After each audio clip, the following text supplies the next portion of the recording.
You're listening to the AFTERBUZZ TV network. Now the largest new media platform on the web and your #1 source for after-show entertainment. Very good, Dean. Johnson.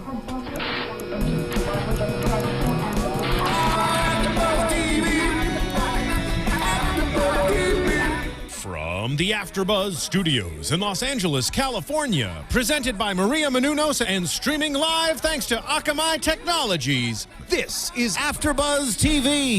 Hey there, RWBY fans, RWBY super fans. Welcome to the very first RWBY After Show here on AFTERBUZZ TV. We're so excited to cover this show. It's an internet phenomenon. We're here talking about Season 1 in its entirety before Season 2 begins. I'm Matt Lieberman. Joining me all season long, fantastic panelist Patrick Dees is here. Thank you, sir. It's good to be here again. It's good to be podcasting with you again, sir. I know. It's a pleasure to see you again. And our resident RWBY superfan and historian, if I can go so far, Katie Cullen is here. You may go there. Salutations. Yes. Nice. And we have two very, very special guests with us here via Skype, Kerry Shawcross and Miles Luna. Miles Luna, welcome. Thanks for having us, guys. Yeah, absolutely. We are thrilled to have you. Thrilled to have you. Now, I'm just so that everybody knows, I'm very new to the show, but I was incredibly impressed with everything that I've seen. I'm really, really excited to see and hear how you're going to expand it into Season 2.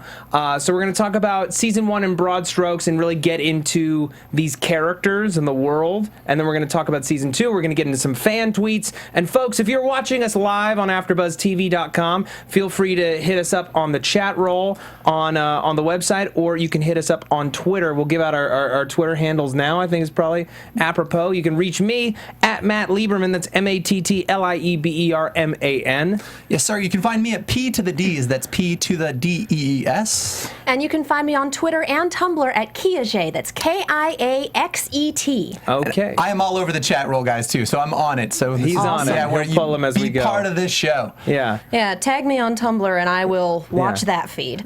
Okay, and we got hashtag too spooky. What was that? That was fast. I don't even...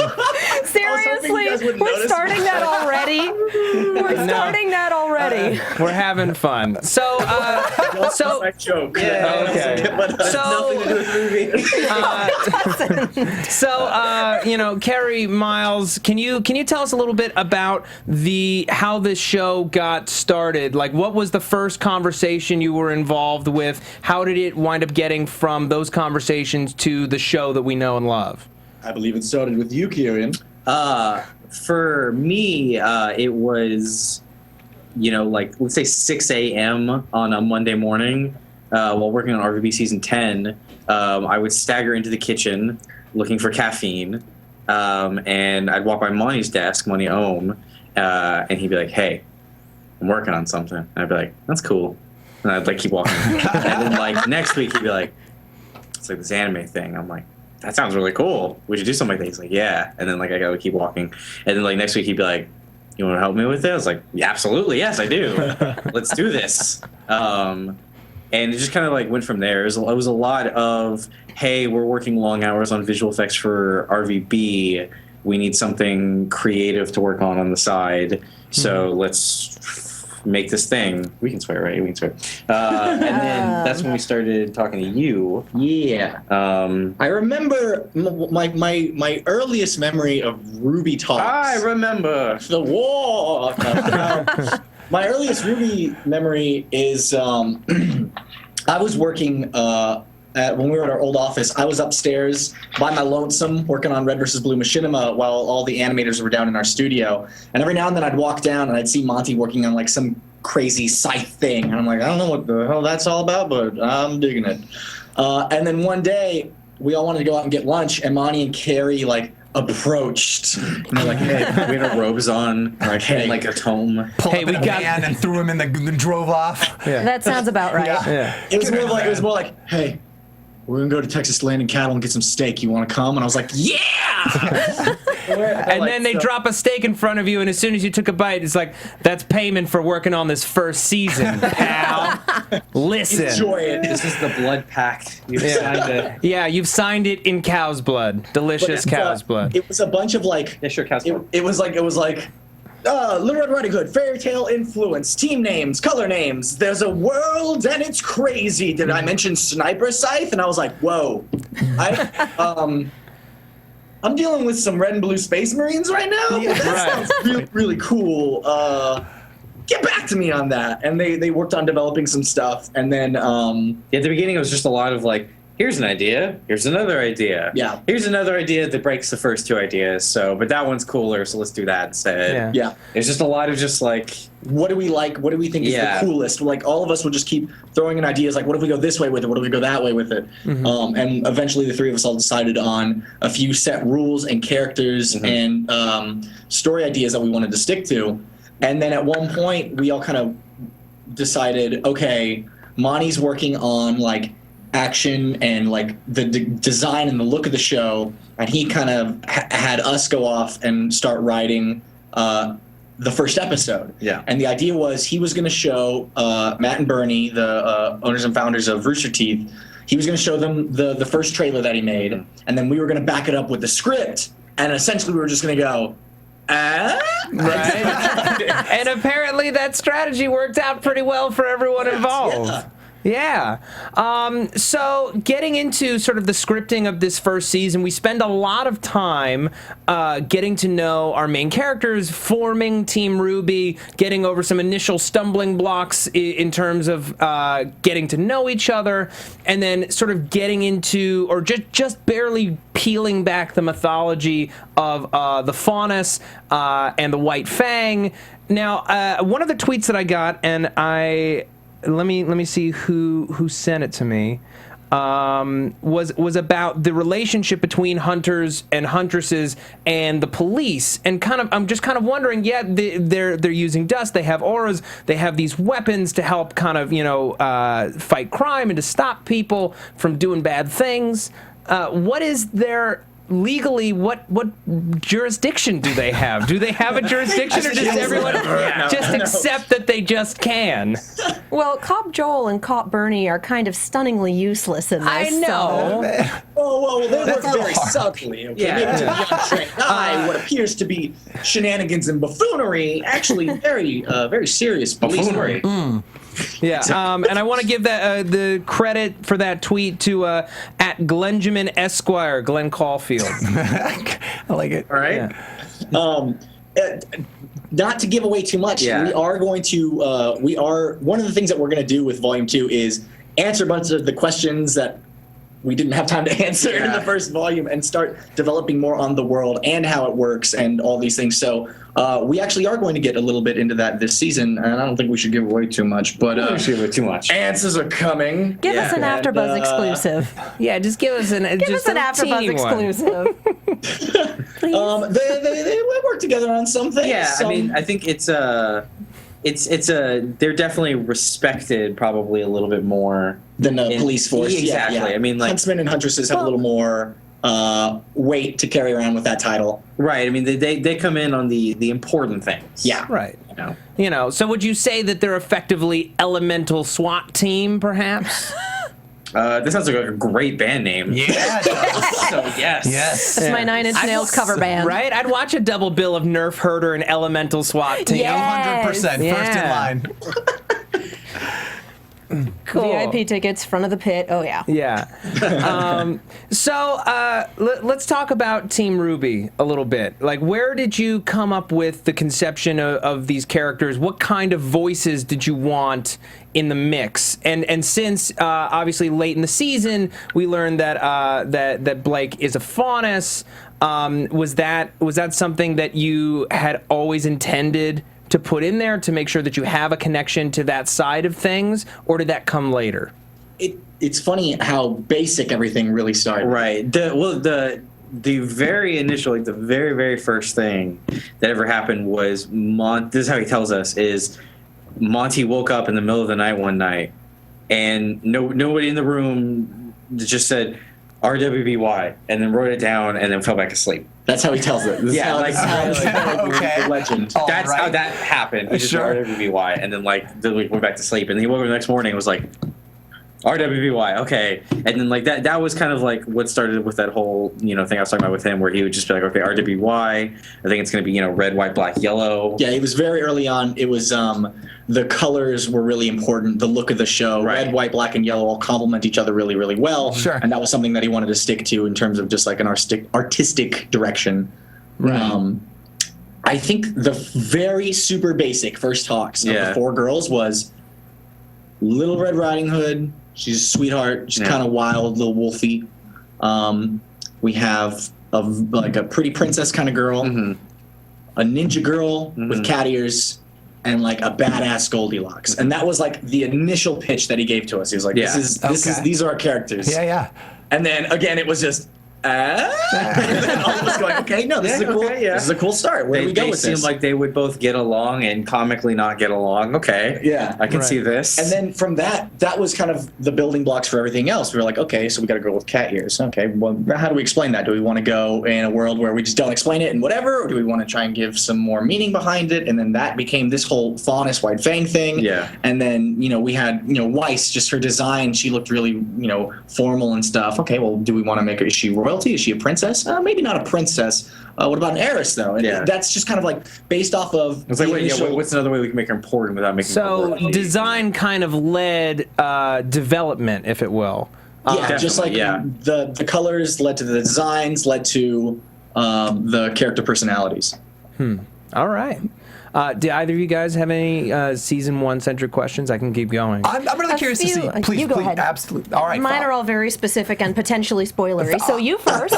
So again, I want to preface this comment with, this is absolutely the first anime I've ever seen. So I host a weekly video game podcast, and kind of in a Venn diagram of like interest, there's a lot of overlap. So I was really excited to like kind of dive into this. And what intrigued me was that you have like ostensibly 6-7 minutes to like develop characters like at a shot, right? 6 to 10 minutes. And I wonder, how did you go? What was that process as you were going into the writing room and saying, hey, like how do we share a lot about the characters? How do we deliver a lot of exposition in almost no time at all? Yeah, and how do we be effective? And it worked. Like, I mean, you're really endeared to these people really quickly, but like, how did you go into that writing that? It felt like a challenge.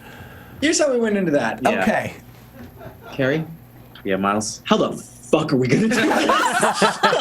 Excellent. All right. And we are now rated mature on iTunes. It was such a short time frame. Sure. It was really, really scary. Yeah. The first season was super scary because of all the reasons you just mentioned. Yeah. It's like we don't have a lot of time. You really just have to like throw the character at the audience and hope that they don't immediately hate them. Yeah, I mean, the first thing we did actually is when we were still developing the whole series as a whole, we weren't sure how many episodes we were going to do at first or anything like that. So the first thing Matt asked us to do was to write 6 episodes. And we thought, okay, we'll do 6 episodes. And that took us basically where the first 6, we'll say, I guess the first 8 episodes. Took us all the way up to the Nevermore. All the way up to the Nevermore. And we wrote that, and they're like, oh, okay, well, this is good. Just go ahead and do more. So we're like, oh, okay, cool. That's like the best direction from a boss ever. Just go ahead. Just keep going. That'll be fun. Good job. Yeah. Do you have any notes? More. Yeah. More is more good. Try hard to be good and don't suck. Yeah, basically. That sounds like Bernie. It's a sampler on my wall at home. Try hard to be Then it kind good. of turned into this, okay, so we've got this chunk. We're going to add this much more to it. Okay, so we've told it turned into like weird math of story balance versus character development versus comedy versus action. It felt kind of like you did have sort of 3 acts to this season, where you had sort of like everything leading up to the formation of Team RWBY, or like you had the arrival at school, you kind of have the formation of Team RWBY, and then you have sort of becoming this team and having this, discovery of Blake's faunus heritage and having you sort of this final confrontation. Yeah, I mean, I think we also we've learned a lot from just watching RWBY over the years and how Bernie and Matt did it, in that we knew that we liked what we wrote for the entire thing. We were happy with that, and we knew that our audience had gotten used to kind of this delivery method of here's a little bit, all right, here's a little bit more, all right, here's a little bit more. which, you know, I'm sure they scream at their computers a lot and go like, what? No, I want more of this now. Right. Oh, But, yes. I mean, you know, it definitely seems like, you know, that's kind of that has started as the Rooster Teeth way. Is, you know, it's like, hey, we're going to make a movie, but over time. Right. Sure. So I think a little of the pressure came off there, just knowing that it's like, okay, this is an established thing we've done before as a company. Then going forward with Volume 2, we kind of learned from Volume 1 that it doesn't necessarily translate perfectly, like going from this type of show that Red versus Blue is to the type of show that RWBY is and the type of show that people expected it to be. Right. People see an anime and they expect, 22-minute long, full 3-act story every episode, and you can't always do that. Yeah. So we learned from that, and we busted our asses, and in Volume 2, we're actually going to have 12. How many is it? It's 12 12-minute episodes. Yeah, 12-minute episodes. Minimum of 12 minutes per episode.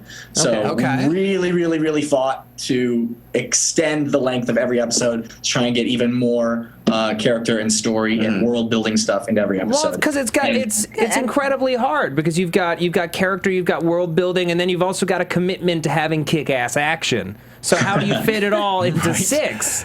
And I'm lucky enough that I was able to binge watch it. I have to imagine that you faced your fair share of pretty angry comments from people, like especially during the whole forest sequence, which is chopped up into so many pieces. That are just like, what? No, I want what? Stop it! Hey. We're Rooster Teeth fans. We are well trained to watch 3 to 5 minutes and wait a week. Yeah. Large grains of salt came with the comments. Yeah. Do you remember any that kept you up at night? Yeah, any choice? Oh my God, yeah. There was a few. There's one. Can I talk about the Jaune Arc? As we call it. Oh boy, here we go. I remember there was one comment that I was just like, oh, that was I thought this show was called RWBY, not Juniper. Man, we're focusing way too much on Jaune. And one of the things that we wanted to try and do early on was to show that this wasn't going to be a show that focused solely on Ruby Rose as a character and only on Team RWBY. We wanted to have an ensemble cast. Sometimes we might focus on a teacher or a student in another team. We wanted to have maybe even villains for certain. We wanted to we really wanted everybody to enjoy all of the characters. And originally, the way that things got broken up, we didn't realize with weekly releases by doing the Juniper and the Jaune and Pierre kind of storyline and Cardin storyline, the way it was broken up, it was like a month of Jaune, and then we had 2 really, really big weeks of Blake and Team RWBY. But because they were split up differently in terms of we had the same amount of time for both story arcs, except one was split up over 2 weeks and one was 4, something like that. Yeah. Everyone was like, there's way too much Juniper. I was like, but technically there's not. I'm sorry. If you look at the total runtime, you'll find that. If you look at the numbers we crunched, well, better be worth it. It better pay off. Come on. There was one that was like the pebble in my shoe constantly. I was just like, The comment thing really interests me because, if anything about anything Rooster Teeth puts out there, the community is incredibly vocal. They're a very tight-knit group, right? So how has that community influenced the development of RWBY to this point, maybe in Season 1, and how much of that feedback carries into Season 2? It's definitely, with RWBY in particular, the feedback kind of has to immediately apply to the next season, right? Because we're so far ahead in development by the time these episodes are coming out. Which I don't know that everybody realizes. A lot of times it's like, why didn't you read my comic from last week and fix everything in the show for the next week? But we can't all be South Park. We can't all make a show in a week. It's not Red versus Blue. Yeah. Exactly. I've just been up for 30 hours. But it's one of those things where it's like you have to every week you sit there and go okay, hey, cool, good comment. Oh, bad comment. Okay, man. Okay, good comment. Okay, oh, bad comment. And then you kind of think about that at the end of the season. We spent a lot of time at the end of the season. Okay, what do people like? What do people not like? Mm-hmm. What do we still want to do? What do we still want to do? Right. And how is it now going to be different? So I mean, we spent a lot of time in Volume 2 trying to address the thoughts and concerns that people had, and still trying to keep the things that they liked in Volume 1. Right. Agreed. I think it's one of the beautiful things about the internet is that you do just get instant feedback. Sure, some of the times that feedback is just really loud caps lock garbage. Right. But other times it's really, really sometimes it's really insightful, and sometimes it's just really, really nice to just read, like something that you spent hours and hours and days and nights and weekends on. And someone says, wow, that was really, really awesome. That totally made my day. And just that one comment, you're like, that made my day. Yeah. It was worth it. Absolutely. And you see all of those on Tumblr every day. Well, you learn, like, okay, I'm in a good mood. I want to stay in a good mood. I'm gonna go ahead and stay on Rooster Teeth. And you not read YouTube comments or something. You know, it's like, or it's like, oh man, you know, I'm feeling good. I can do this. Let's go. And then you go in and you're like, nah, why did I do this? This was a mistake. Well, when you read those all caps locks, like these grammatical like disasters, when you read those, how do you just let that slide off? You to a certain extent, you have to like incorporate that feedback, but like also like okay, pump the brakes a little bit. How do you develop that thick skin? I'm gonna tell you a secret right now, Please. okay? Whenever I start reading a comment, as soon as somebody uses just like the letter U or the wrong form of there, I'm like, oh, cool, okay, your opinion doesn't matter. All right, next comment. You can't read. Unless it's like a good thing, when they're just like hitting the keyboard as fast as they can. As fast as they can. Wait.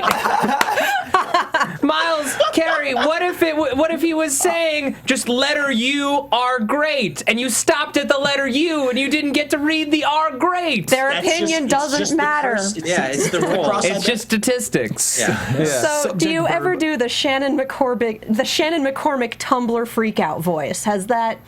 You ever read a post in that? Oh my God. You want Tumblr a lot more than I do after episodes. Yeah, so Tumblr is a very emotional place. Yes. Sometimes it's very negative and weird, and sometimes it's really positive and happy, and sometimes it's really positive and weird. But my favorite is the all caps, oh, Ruby, my BB, please, no, you cannot do this. Oh, the BBYPLS is like the silliest thing I've ever seen. BB, please.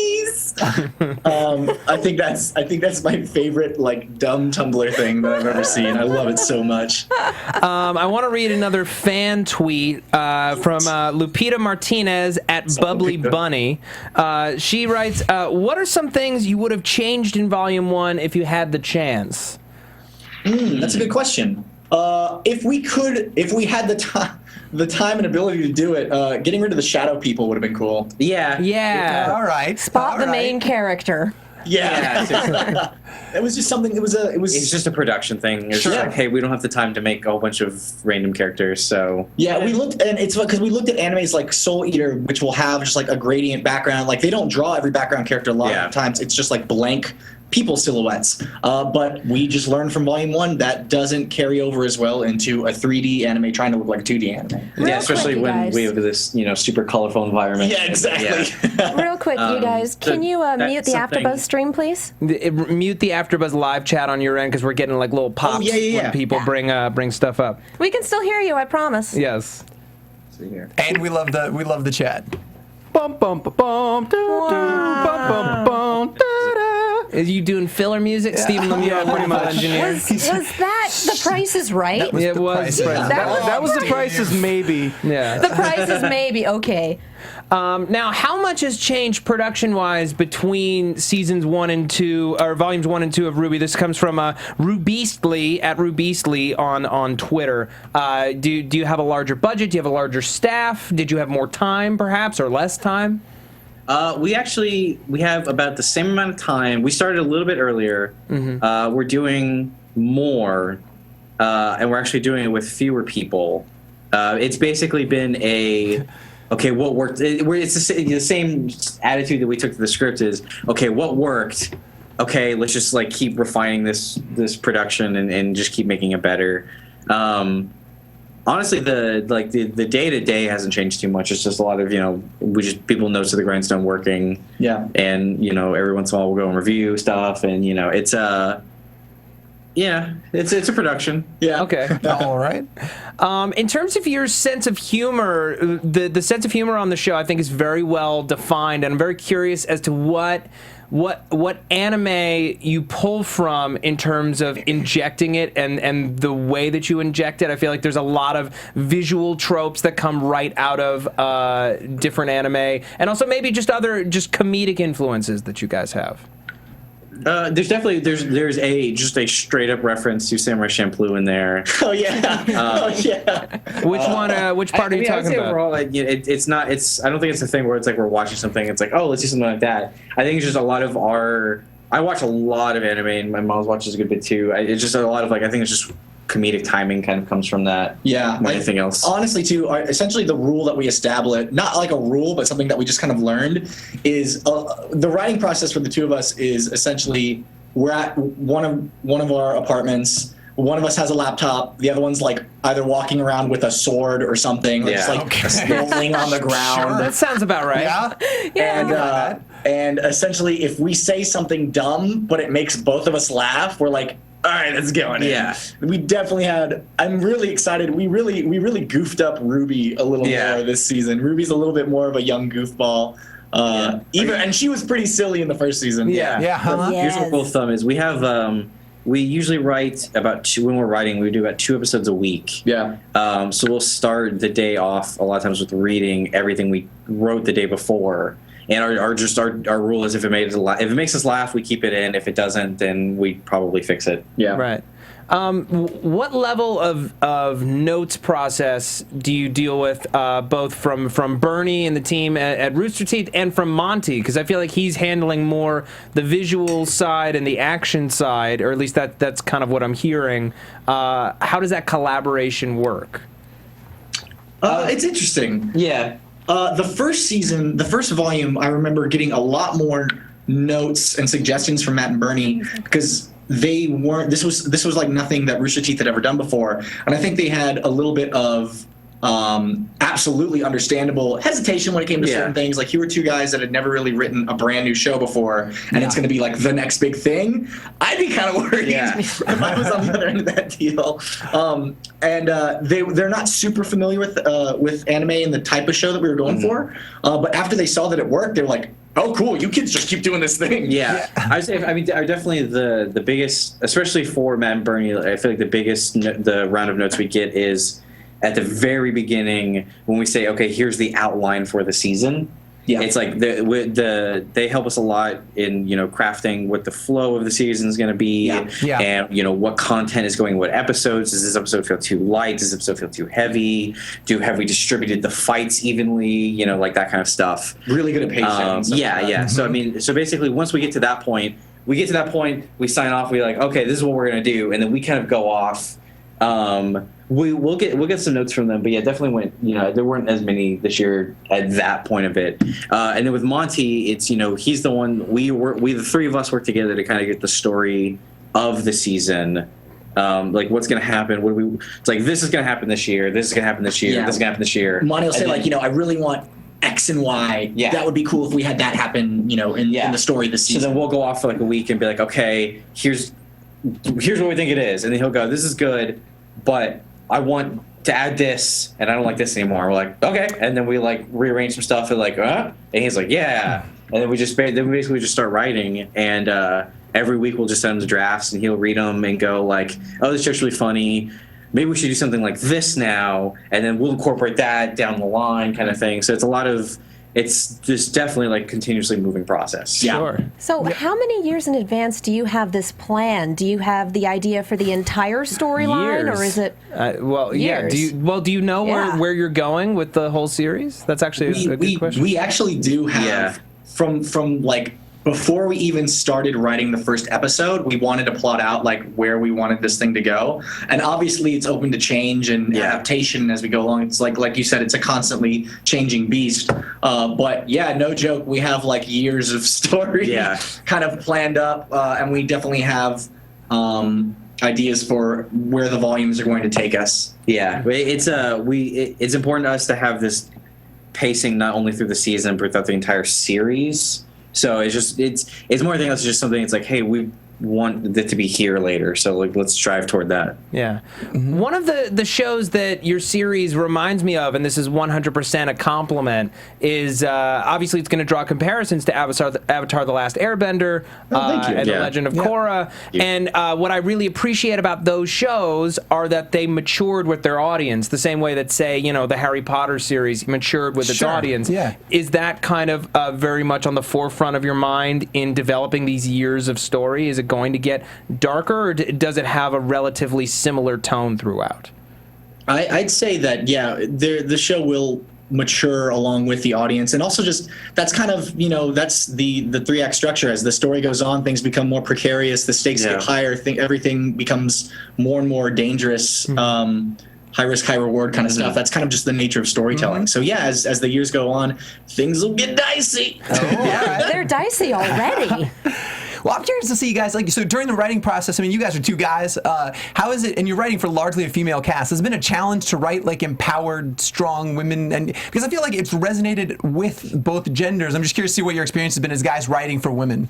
All right. So I'm going to be real. Break it down. Please be real. Some truth bombs. So everybody's Please be real. Wow, you guys are pro ladies, woo, that's awesome, equality. And I'm sitting here we're just writing a story about kids. Yeah. It's I don't know, I don't really think of them. I don't know that it's in our mind when we're writing this. I don't think we're ever they're women. We're not thinking hey, they're these strong characters doing these things. We're just hey, they're these kids. They're put in a situation. Yeah, more than anything, we just see them as kids in an outlandish situation. Yeah. Okay. People. They're people. Which I think makes it look like we're not trying too hard. So I guess that's part of it. I don't know. Probably.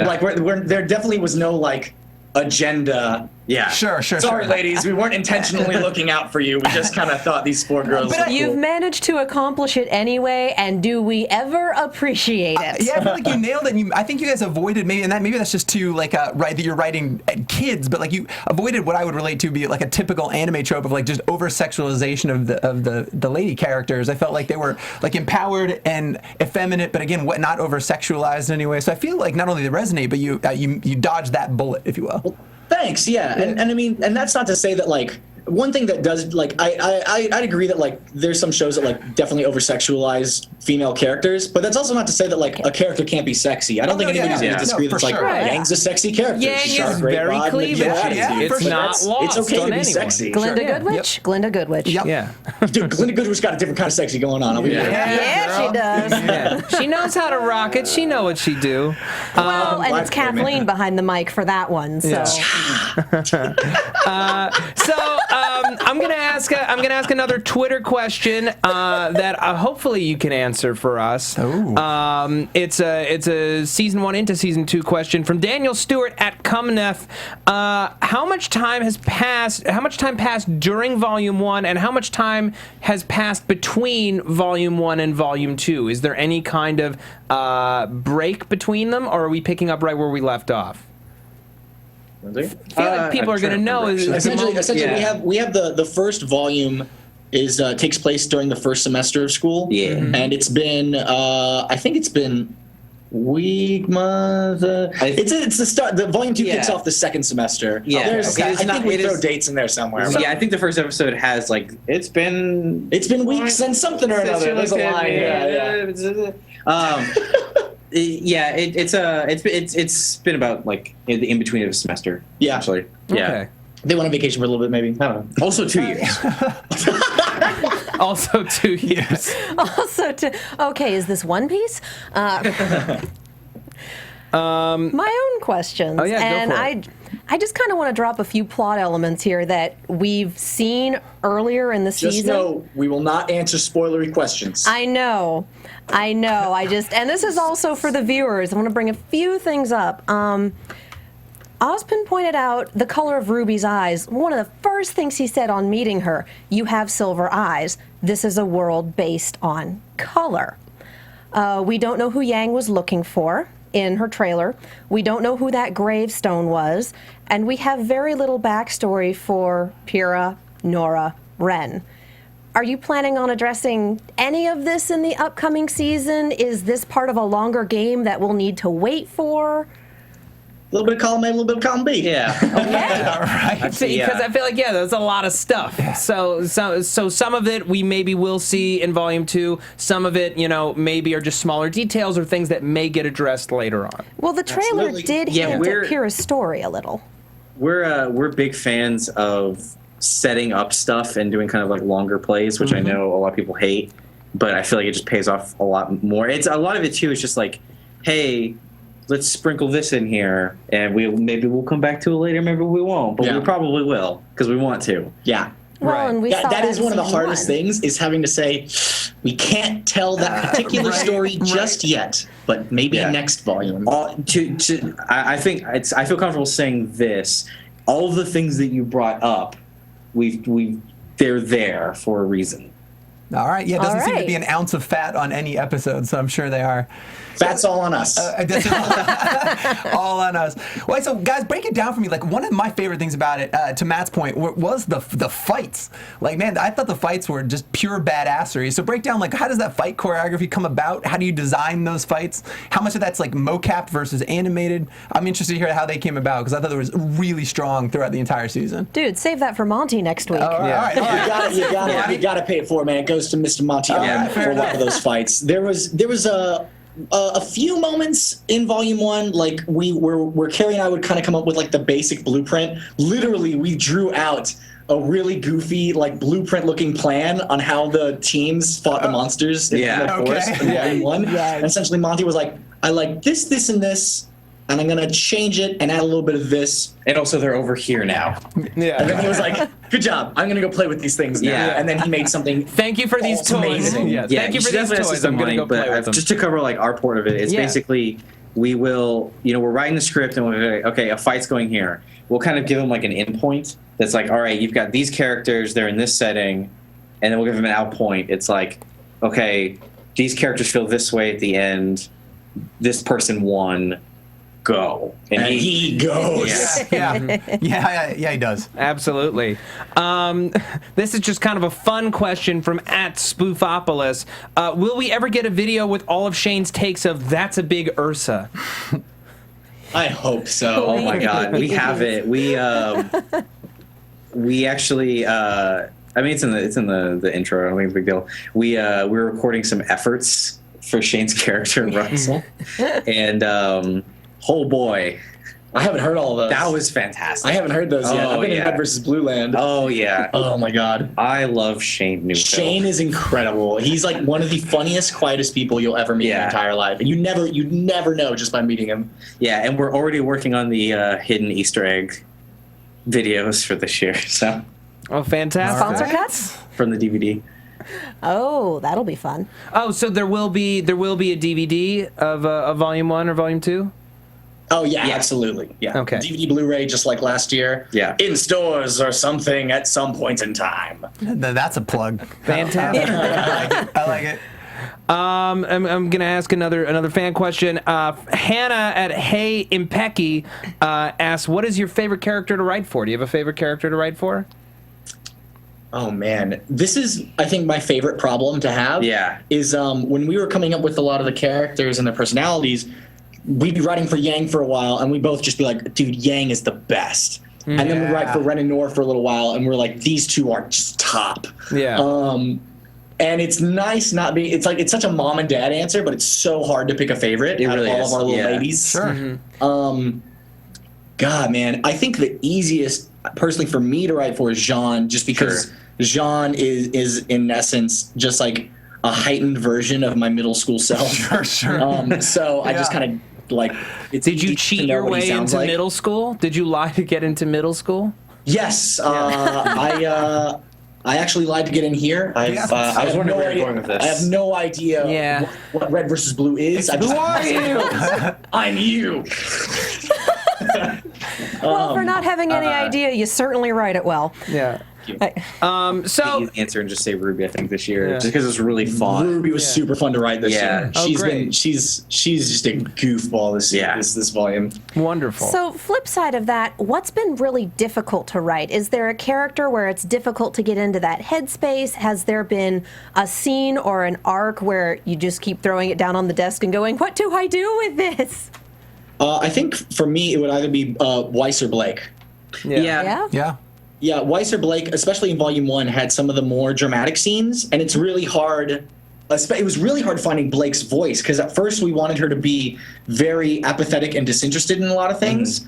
But then the character came across as kind of flat and boring, so then we had to, we made her a little sassy and more cynical and sarcastic, and that helped a little bit. But I remember writing for Blake early on was really tough, and it was also tough on Erin trying to find the voice when we didn't exactly know what her voice was at the very start of all this. But we all kind of put our heads together and came up with something that we really liked. Okay. Yeah, I think Weiss and Blake are the more difficult ones, because they definitely have a lot more baggage carrying. Well, from what we've seen out of Team RWBY, they've got a lot of they've opened their bags first. Yeah, they open their bags first. Yeah. Well, they're unpacking. They're less fun, right off the bat. They're just less fun, and you can tell, because that's the thing. Nora and Yang are my favorite characters too, and I feel like it's because you can tell you guys are having fun writing them. Yeah. Yeah, it's like the characters that are just zany and woo, absolutely. It's just like, it's like a hyperactive puppy. It's great. Yeah. When you got to get into some heavy plot stuff, you got to take more time and make sure, is this sounding a little too melodramatic? Is this getting the point across? Is she still who she is at her core? Yeah, I feel like those are probably the scenes that we'll work on the most, for sure. Yeah. Well, and it seems like Weiss and Blake are deeper characters, whereas Ruby and Yang are broader characters that more hold things together.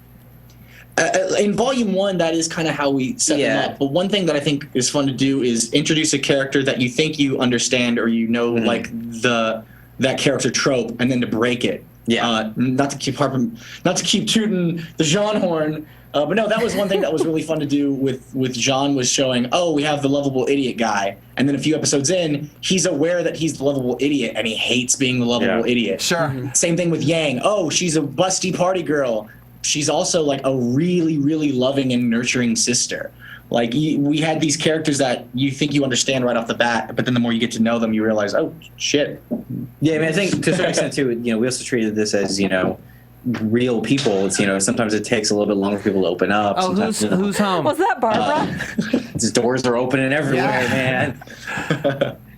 I have another Twitter question. Now, Katie, you had said to me that the trailers, that we had to watch the trailers because the trailers are canon. Yes. And someone's asking, do the trailers have a part in the story, and if so, where in the timeline are they? Can you explain this point to me? Because I don't get how they're canon. They don't have any connection to the events.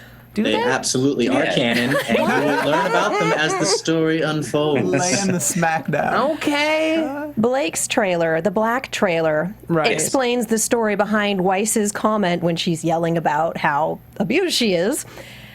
Explains her comment about an entire cargo train stolen. Right. That's what happened in that trailer. We see Yang looking for someone, and we see Junior and the two other girls that she fights show up in the season 2 opening. And the best I can figure, we see Weiss's backstory and how she got that scar over her eye. Ruby, we still have a ton of unanswered questions. Do you have anything to add? We know how they got those scars. She's knocking them out. No, she's doing great right now. Doing pretty good. Should be working at Rooster Teeth next week. I don't know about that. That's hard to do. We'll talk about that off the air. Fair enough. Yeah. No. Talk to me a little bit about kind of the voiceover casting, right? So when you're writing, do you have a particular person in mind, or once you've written a character and your people are coming to audition for that, what are you looking for? What's that magic moment where you find a voice to fit with this person that you've written? What does all that look like? For a lot of the initial characters, we kind of already had them in mind just based on who they were and what we knew they could do with their voice. Lindsay definitely surprised all of us. Oh my God, she was no incredible. idea she was going to go for what she did, and she totally nailed it right out of the gate. I mean, as much as we can, we always try to think it's even if it doesn't end up working out, it's okay, we're writing for this character now. We think it's going to be played by this character. Let's write to them a little bit, let's there's no reason not to, let's include a little bit of their personality into it. Play to their strengths a bit when it comes to dialogue, exactly. And the phrasing and the mannerisms. That definitely worked for, or that definitely happened for Team RWBY. Okay, fantastic. This is a season 2 question. Are we going to learn more about Yang and Ruby's family and their past together? Like they're sisters, but we haven't really seen more than just the fact that they do have this bond. Right. And that gravestone in the Red trailer. Question mark? Maybe. That's something that we will definitely be exploring down the line. Does it happen this season? Does it happen another season? Or are you just going to have to tune in to find out? RoosterTeeth.com. Oh, believe me, we will be. Thursdays, Ruby Thursdays. Expert salesman right there. Continuing on with the season 2 questions, Kerry, I saw that you're voicing Neptune, yes? Yes. Can you tell us a little bit about the voice you chose, a little bit about the character that may not be spoilers? Did you do any work off of Michael trying to find the voice? Anything like that? It was a lot of me being self-conscious. So like Miles and I going in the conference room and just him helping me like try and find something that worked, and then going to the booth. We actually for the first 2 episodes at least, we had written all the dialogue for Neptune, and I was trying to record it, and we're like, none of this feels right anymore. So we actually just rewrote every single one of his lines, basically just in the booth as we went, just because it was like, oh, this actually sounds better to say here, so let's just say this instead. It was kind of what you do you have kind of like a Jaune pass that you do, where it's like we'll write something, and it's like either you'll kind of finish the final phrasing, or it's like we'll tweak in the booth a little bit. We found that I do that now too with a little bit, yeah. No, it was a lot of just trial and error, actually. Yeah. I'm trying to think if there's anything particularly interesting from that. I don't know, really. He's got blue hair! Whoa! Yay! Whoa! Yeah. He's on Team Hot Men. I really like Neptune.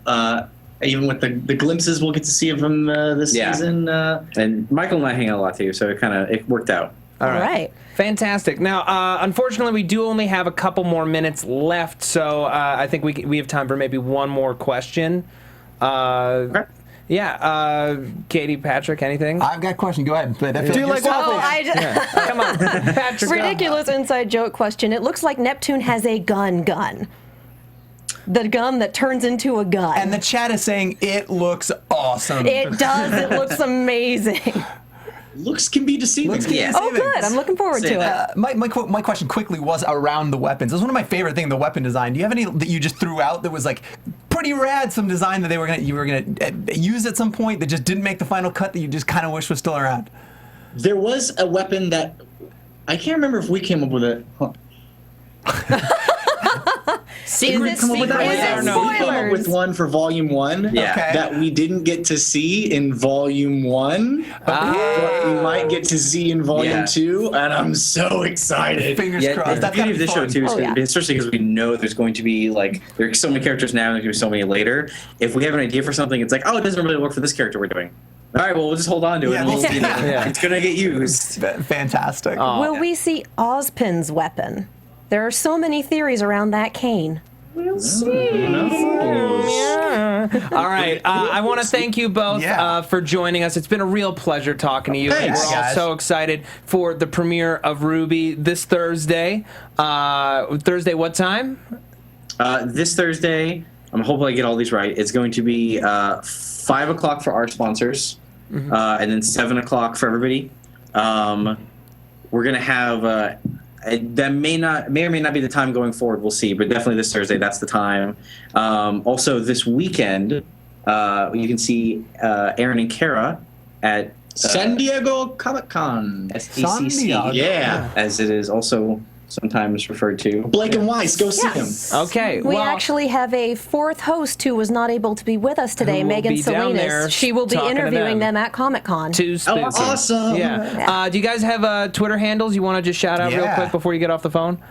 Yeah, sure. I'm at Kerry Shawcross, at KerryShawcross. And I am at Miles Luna 24. Okay. Thank you both so much for joining us. Thanks, guys. Thank you, guys. Hopefully we'll be talking to you again before the end of the season. Thank you for having us. All right. Thanks, guys. Anytime. Thanks, guys. All right. So before we wrap up here, they were fantastic. Weren't they are wonderful people. Yeah. Before we wrap up, I just want to remind folks at home, anyone who's watching us on YouTube, that a great way to support the show, if you like what we're doing here, obviously we're going to be reading your YouTube comments and interacting with you down there in the comment section. But another great way to support this show and to support all the shows here at AfterBuzz TV, if this is your first time here, is to go to iTunes, rate and review the show and any other shows that you listen to or that you watch. It's the best way for us to attract sponsors and guests to our variety of shows. We put out between 60 and 70 hours of free after show content a week. True story. And we are going to be here. We're going to be doing this season. We're going to be doing it a little differently from some of our other shows. We're going to be doing it bi-weekly, every 2 weeks, talking about 2 episodes at a time with special guests all season long. You don't want to miss it. You don't want to miss one episode. So our next show is on the 31st, I believe. Yes, on the 31st. 7 p.m. Pacific time, and we will have Monty Ohm as a Skype guest. Yes, creator Monty Ohm. So feel free to tweet at us, tweet your questions with the hashtag Ruby AfterBuzz. Is that or AfterBuzz Ruby? Ruby ABTV. Yeah, there you go. Yeah, RWB. Alphabet soup. Yes. There you go. Hashtag RWBYABTV so that we can find all of your questions. Thank you so much. So, Patrick, where can the people find you? I host a weekly gaming podcast. If you're into anime and we talk about gaming and I don't know, a bunch of other stuff, it's called Pixel by Pixel on iTunes. You can find me on Twitter. I'm at P to the D's. Okay, and Katie Cullen. You can find me on Twitter, Tumblr, and the Rooster Teeth site at Kiaxet. That's KIAXET. I'm also on Sword Art Online, Attack on Titan, and The Legend of Korra AfterBuzz panels, all on Sunday. Okay, and you can find me on Twitter at Matt Lieberman. That's MATTLIEBERMAN. You can find all my videos for SourceFed and SourceFed Nerd on YouTube, and you can find me on a bunch of other AfterBuzz TV shows, including Defiance, Under the Dome, The Strain, Ray Donovan, and Halt and Catch Fire. Thank you all so much. We'll see you in 2 weeks. From executive producers Maria Menounos, Kevin Undergaro, Phil Svitek, and the entire AfterBuzz TV staff, we would like to thank you for listening to the AfterBuzz TV network. To watch or listen to other after shows and post comments or questions, be sure to visit AfterBuzzTV.com. I'm Sir Richard Wentworth, and this has been a presentation of AfterBuzz TV. Buzz you later. The views expressed herein are those of the hosts only and do not necessarily reflect the views of AfterBuzz TV. It's kind of a brand thing.